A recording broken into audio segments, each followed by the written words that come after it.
day, Kaushika, a powerful king, and his soldiers came to the forest. They were hunting. They saw a small hut and decided to rest there for some time. When they came near the hut, Vasishta greeted Kaushika and his men. He prayed to Shabale to give his guests a tasty milk. In minute, Shabale gave them a tasty meal as well. Kaushika was impressed by Shabale's special gift. He wanted to take Shabale to his palace. So Kaushika asked Vasishta to give Shabale to him exchange for 10,000 cows. In exchange of 10,000 cows, he is asking for Shabale. But Vasishta refused. Kaushika even offered his entire kingdom and asked for Shabale. But Vasishta still refused. He said Shabale belongs to the gods and goddesses and she should not be misused.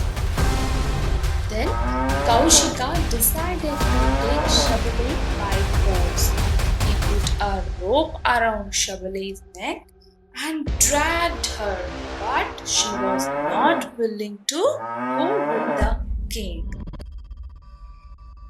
Shabale saw her master's helplessness. She decided to teach Kaushika a lesson. She freed herself, ran and stood next to Vasishta.